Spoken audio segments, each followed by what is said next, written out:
अगर किसान भाइयों धान में आखिरी यूरिया डालने वाले हैं तो आखिरी यूरिया के बारे में हम बताएंगे। इसके अलावा हम कुछ ऐसी खाद के बारे में आपको बताएंगे जिसके डालते ही आपकी पैदावार दो गुनी बम्फर हो जाएगी। सबसे पहले यूरिया के बारे में जान लेते हैं कि आखिरी यूरिया में हमें कब देना चाहिए और कितना देना चाहिए।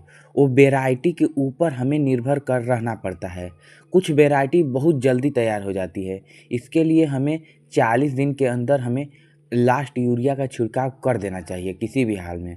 मान लीजिए हल्का दिन वाला 90, 100, 120 दिन 110 दिन वाला है तो 40 से 50 दिन के अंदर यूरिया को डाल देना चाहिए। और मध्यम अवधि वाला उसमें भी 40 दिन के अंदर ही डाल देना चाहिए। लंबा दिन वाला जैसे 140 से 150 दिन वाला है तो उसमें 50 से 55 के दिन के अंदर भी आप यूरिया डाल दें, जो कि अति आवश्यक है। उससे ज़्यादा दिन नहीं होना चाहिए। ये हम रोपाई के बाद से समय जोड़ रहे हैं, ये नहीं कि बिया डाले उसी समय, नहीं नहीं। रोपाई के समय से हम आपको एक टाइमिंग बता रहे हैं किसान भाइयों।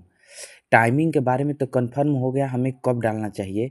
आइए अब बात करते हैं कि कितना डालना चाहिए।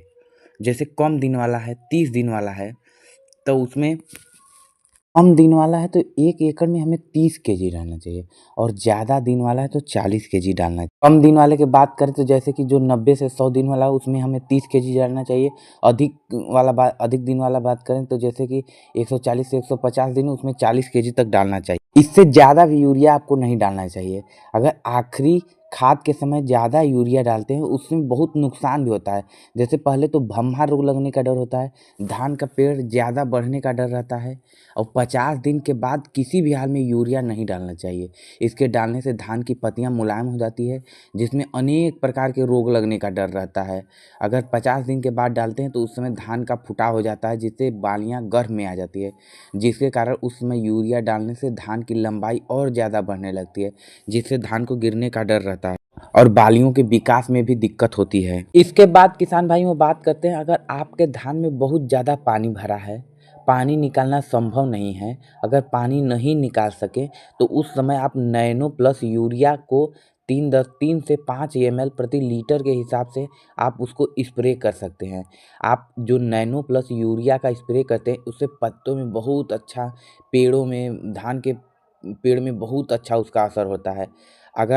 अगर मान लीजिए आप मिट्टी में छिड़काव करते हैं जैसे यूरिया का, तो उस समय उसका वो मतलब कि अच्छा से अवशोषण नहीं कर पाता है और वाष्प बन के उड़ जाता है और ज़्यादा पानी होने से बहाव का भी संभावना रहता है, जिस कारण हमें नैनो प्लस यूरिया ही अधिक पानी वाले खेत में डालना चाहिए।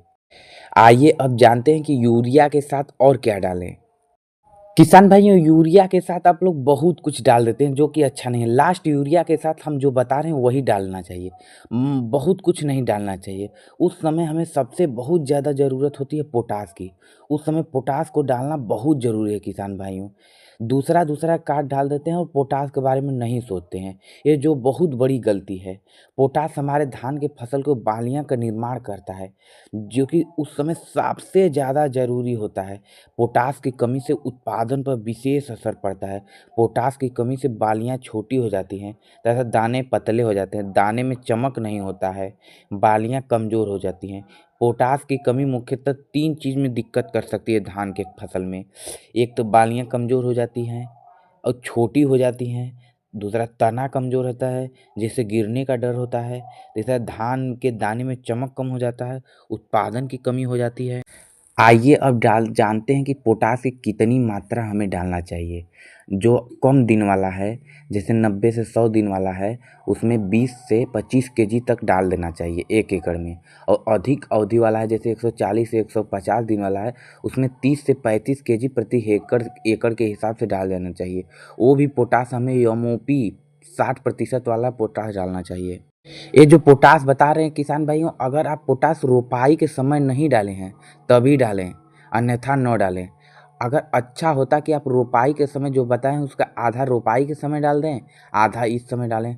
अगर आप नहीं डाले हैं तो अति आवश्यक है कि आप पोटाश डालें, जो विधि बताएं उसी विधि से डालें। किसी भी हाल में 50 दिन से अधिक हो जाए तब पोटाश नहीं डालना चाहिए। पोटास की अगर डालते हैं तो थोड़ा बहुत नमी की कमी है तो उसमें सिंचाई कर देना चाहिए। पोटास हमें ज़रूर डालना चाहिए। अगर मान लीजिए किसान भाइयों 60 से 65 दिन का हो गया, आप नहीं डाले हैं पोटास, तब हमें क्या करना चाहिए? उस समय हमें एनपीके 0050 डालना चाहिए, जो कि पोटास की पूर्ति करता है। उसके साथ-साथ हमारे धान को स्वस्थ भी बनाने में बहुत महत्वपूर्ण योगदान रहता है। पोटास अब मान लीजिए हमारे धान के लिए बहुत ज़रूरी है, ठीक है। अगर आप कोई खाद, जैसे कि आप कोई खाद नहीं डाले हैं, 60 से 65 दिन का हो गया, तो आप जैसे कि जिंक नहीं डाले हैं, तो उस समय हमें क्या करना चाहिए? जिंक का स्प्रे करें 12% वाला, उसको स्प्रे करना चाहिए। कितना करना चाहिए? 100 से 150 ग्राम तक। उसको भी 3 बार में करें। जैसे कि बाल फूटने से पहले 20 से 25 दिन पहले डाल सकते हैं, 30 से 35 दिन, 40 से 45 दिन पहले डालें। नहीं तो आप ऐसा भी कर सकते हैं कि एनपीके 0050 के साथ जिंक जो है 12% वाला डाल सकते हैं। किसान भाइयों एक बात और ध्यान दें, इस समय पानी की बहुत ज़्यादा ज़रूरत रहती है, इसीलिए हमें अच्छे से देखभाल करके पानी का व्यवस्था करना चाहिए। जिस प्रकार हम पोटास पे ध्यान नहीं देते हैं, उसी प्रकार हम पानी पे भी ध्यान नहीं देते हैं, ये हमारी गलती है। अगर आपको अच्छा उत्पादन धान में चाहिए तो हमें धान में सभी प्रकार की ज़रूरतों को पूरा करना चाहिए। अगर किसान भाइयों मेरा वीडियो आपको अच्छा लगा तो मेरे चैनल को ज़रूर सब्सक्राइब करिएगा। धन्यवाद।